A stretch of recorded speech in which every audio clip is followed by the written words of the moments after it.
The childhood infection that we have chosen is head lice. Head lice are tiny insects that live on the scalp where they lay their eggs. Signs and symptoms. The first is an itchy scalp. Lice bites cause an allergic reaction that in turn makes you itchy. It may possibly take up to 6 weeks before you notice any type of itchiness. The second is irritation and redness below the hairline on the neck from scratching. You may even get swollen lymph nodes in these areas. The third is a crawling feeling throughout your hair. You may feel as though something is moving in your hair, almost like a light tickling feeling. The fourth is insect sightings. If you see any little bugs crawling through or on your hair, there is a possibility that it may be head lice. And the fifth is nits. If you see little white eggs on strands of your hair, these may be the lice's nits. They are usually stuck to the hair and hard to remove.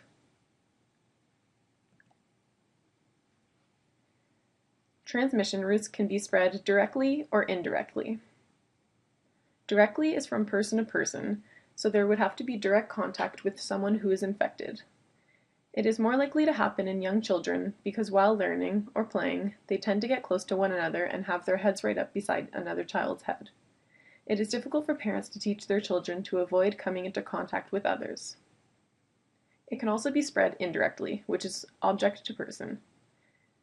For example, if a child who currently has head lice uses a brush and then another child uses it after, the likelihood of the second child also getting head lice is high. Other examples are from hair ties and hair accessories, and from headgear such as hats, helmets used in gym class, a toque, scarves. Ottawa Public Health Regulations.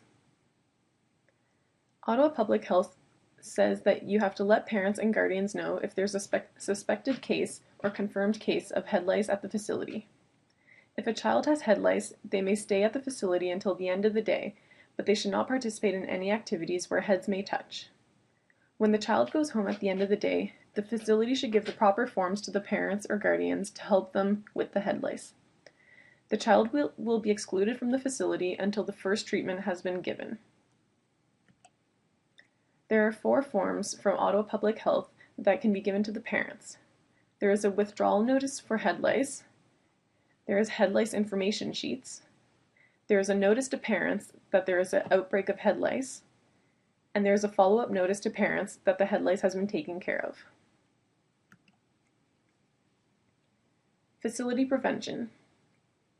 Long hair should be tied up in a ponytail. You should not share things that touch your head.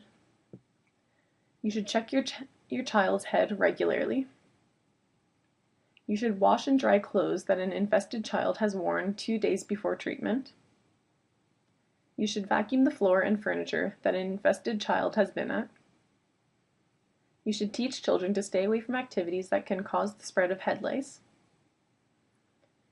Do not share clothes like hats, coats, and scarves. And try to avoid head-to-head contact. Facility regulations. You should distribute head lice information to all families of the students at the beginning of the school year or when infestation occurs. Advise all parents and guardians by phone or letter when their child is identified as having head lice or has come into contact with other students with head lice. Manage parent screener and volunteer program to make sure that people look through the child's hair. Actively promote and teach preventative measures for the control of head lice in the classroom. Assist in distributing literature to families. So the parent and guardian's responsibilities. Parents should report head lice to the child care facility if their child gets head lice. Parents should buy medicated shampoo, and they should give 2 shampoo treatments, waiting 7 to 10 days between the shampoo treatments. After each treatment, the parent should use a fine tooth comb to comb out the nits. If the child is under 2 months old, the parent must not use the medicated shampoo. At home, parents must wash all sheets in hot water, rinse hair accessories in rubbing alcohol.